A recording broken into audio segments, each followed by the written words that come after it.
Alphonse Daudet, Aventure prodigieuse de Tartarin de Tarascon. Chapitre 6. Les deux Tartarins. Avec cette rage d'aventure, ce besoin d'émotions fortes, cette folie de voyage, de course, de diable au vert, comment diantre se trouvait-il que Tartarin de Tarascon n'eût jamais quitté Tarascon? Car c'est un fait. Jusqu'à l'âge de 45 ans, l'intrépide Tarasconnais n'avait pas une fois couché hors de sa ville. Il n'avait pas même fait ce fameux voyage à Marseille que tout bon Provençal se paye à sa majorité. C'est au plus s'il connaissait Beaucaire, et cependant Beaucaire n'est pas bien loin de Tarascon, puisqu'il n'y a que le pont à traverser. Malheureusement, ce diable de pont a été si souvent emporté par les coups de vent. Il est si long, si frêle, et le Rhône a tant de largeur à cet endroit que, ma foi, vous comprenez, Tartarin de Tarascon préférait la terre ferme. C'est qu'il faut bien vous l'avouer, il y avait dans notre héros deux natures très distinctes. « Je sens deux hommes en moi », a dit je ne sais quel père de l'Église.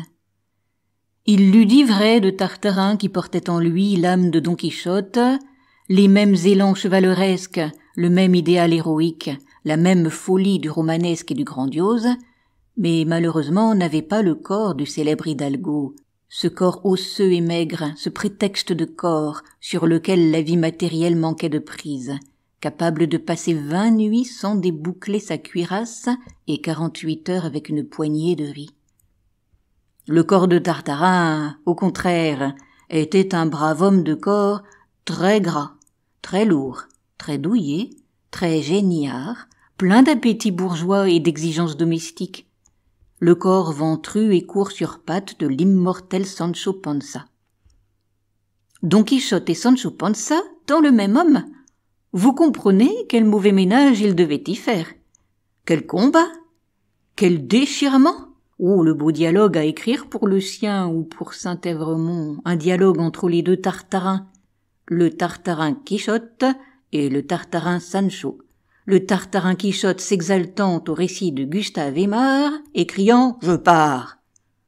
Tartarin Sancho ne pensant qu'au rhumatisme et disant « Je reste !»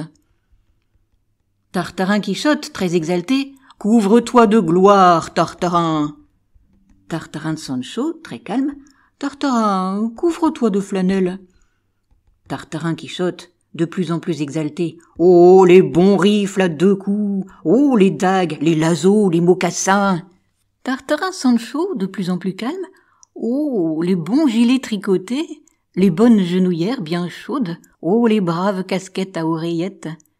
Tartarin Quichotte, hors de lui, « Une hache, qu'on me donne une hache !» Tartarin Sancho, sonnant la bonne, « Jeannette, mon chocolat !»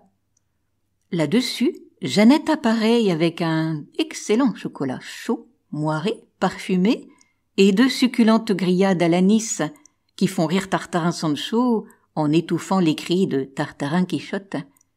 Et voilà comme il se trouvait que Tartarin de Tarascon n'eût jamais quitté Tarascon. À bientôt pour de nouvelles aventures. Vous pouvez retrouver des histoires et des poésies sur ma chaîne Entendre lire.